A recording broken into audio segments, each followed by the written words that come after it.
నటుడు ప్రకాష్ రాజ్ రామాయణాన్ని రాముణ్ణి వక్రీకరిస్తూ చేసిన వ్యాఖ్యలు తీవ్ర దుమారాన్ని రేపుతున్నాయి. రాముడు ఉత్తర భారతీయుడని, రావణుడు దక్షిణ గిరిజన తెగకు చెందినవాడని, పండ్ల దొంగతనం వల్లే యుద్ధం జరిగింది అన్నట్టు ఆయన చేసిన వ్యాఖ్యలపై హిందూ సంఘాలు ఆగ్రహం వ్యక్తం చేశాయి. ప్రకాష్ రాజ్పై కేసులు నమోదు చేశారు. రామాయణంలోని పాత్రల్ని, కథాంశాన్ని ప్రకాష్ దారుణంగా వక్రీకరించారు.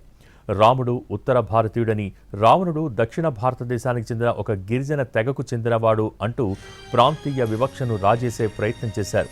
అంతేకాకుండా రాముడు పండ్లు దొంగిలించడం వల్లే వీరి మధ్య ఘర్షణ మొదలైంది అన్నట్టుగా ఆయన చేసిన విశ్లేషణ హిందూ సమాజం మనోభావాలను తీవ్రంగా గాయపరిచింది. దీనిపై దేశవ్యాప్తంగా నిరసనలు వ్యక్తమవుతున్నాయి. కోట్ల మంది ఆరాధ్య దైవమైన రాముణ్ణి కించపరచడంపై భక్తులు ఆగ్రహాన్ని వ్యక్తం చేస్తున్నారు. వివిధ రాష్ట్రాల్లో ప్రకాష్ రాజ్పై మతాల మధ్య చిచ్చు పెట్టేలా ప్రసంగించారంటూ కేసులు నమోదయ్యాయి. సోషల్ మీడియాలో బ్యాన్ ప్రకాష్ రాజ్ అనే ట్యాగ్ ట్రెండ్ అవుతోంది. ప్రకాష్ రాజ్పై 100 కోట్ల పరువు నష్టం దావా వేస్తామని బీజేపీ నేత భానుప్రకాష్ రెడ్డి అన్నారు. క్రిమినల్ కేసులు పెట్టేలా చర్యలు తీసుకోవాలని కోరుతున్నామన్నారు. హిందువుల మనోభావాలను దెబ్బతీసి రాక్షసానందం పొందుతున్నాడని ఆరోపించారు. హిందువులకు క్షమాపణలు చెప్పాలని భానుప్రకాష్ రెడ్డి డిమాండ్ చేశారు. సినిమాల్లో డైలాగులు చెప్పినట్టుగా చెబితే ఒళ్లు పగిలిపోతుందని ఘాటుగా స్పందించారు. సినీ నటుడు ప్రకాష్ రాజ్ శ్రీరాముడిపై చేసిన వ్యాఖ్యలపై విశ్వ హిందూ పరిషత్ మండిపడుతోంది.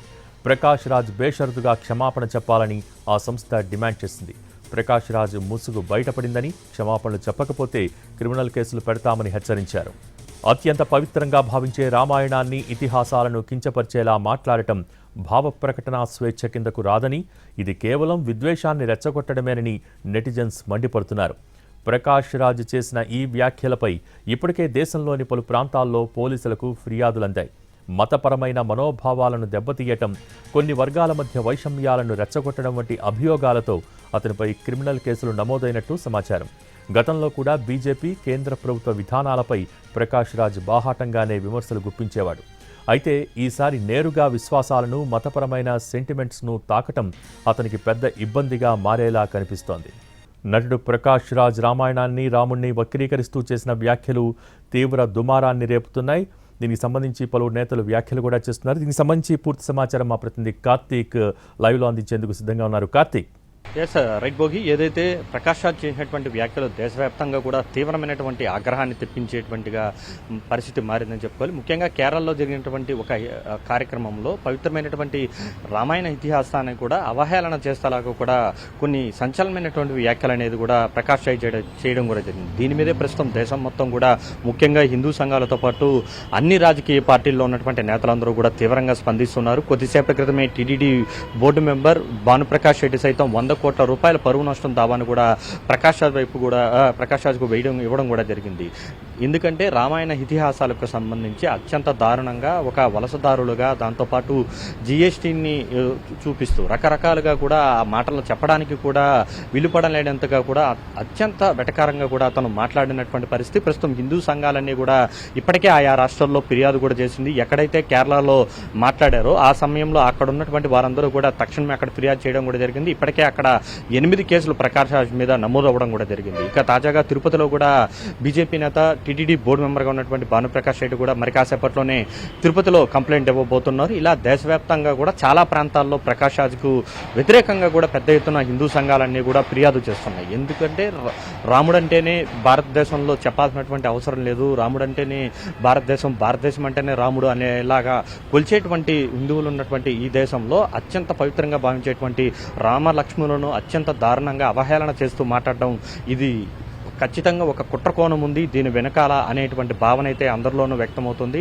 సో ఇలాంటి పరిస్థితుల్లోనే దీని వెనకాల ఉన్నటువంటి కుట్ర ఏంటి, ఆ రోజు సమావేశం ఎందుకు నిర్వహించారు, అది కూడా వ్యంగ్యంగా నిర్వహించేటువంటి సమావేశంలో అసలు పార్టీల వరకు ఉండాల్సినటువంటి వాటిని ఏకంగా ఏదైతే హిందూ మత విశ్వాసాలను దెబ్బతీసేలా, రామాయణ ఇతిహాసాలను అత్యంత పవిత్రంగా భావించేటువంటి వాటిని కూడా కించపరిచేలాగా ఈ విధంగా ఎందుకు ప్రకాష్ రాజ్ మాట్లాడాల్సి వచ్చిందనే దాని మీద కూడా విచారణ అయితే చేపట్టాలంటూ కూడా ఇప్పటికే హిందూ సంఘాలు అయితే పెద్ద ఎత్తున ఎక్కడికక్కడే నిరసనలు కూడా తెలుపుతున్నటువంటి పరిస్థితి. మరింత అడుగేసి కేరళలో ఉన్నటువంటి హిందూ సంఘాలు అయితే ప్రకాష్ రాజ్ ఎక్కడ కనపడితే అక్కడ దాడి చేయాలంటూ కూడా పిలుపునిచ్చారు. సో ఇంతటి ఒక పరిస్థితి అయితే ప్రస్తుతం నెలకొందని చెప్పుకోవాలి. తాజాగా 100 కోట్ల రూపాయల పరువు నష్టం దావాను కూడా తిరుపతిలో ఉన్నటువంటి బీజేపీ నేత కూడా వేయడం కూడా జరిగింది. అయితే వీటన్నిటి మీద కూడా ఇప్పటి వరకు అయితే ప్రకాష్ రాజ్ స్పందించలేదు. గతంలో కూడా బీజేపీ టార్గెట్ గా కూడా అప్పటి వరకు కూడా విమర్శలు చేస్తూ ఉన్నారు. ఆ పాలసీలకు సంబంధించి వాటి వరకే పరిమితమయ్యారు. కానీ ఇప్పుడు పరిధి దాటి ఏకంగా కూడా హిందువుల మనోభావాలను దెబ్బతీసేలాగా కూడా మాట్లాడటం కూడా జరిగింది. చాలా సార్లు మాట్లాడినప్పటికీ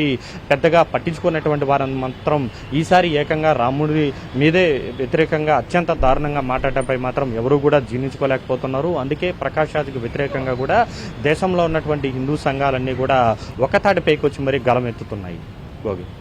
థ్యాంక్ యూ.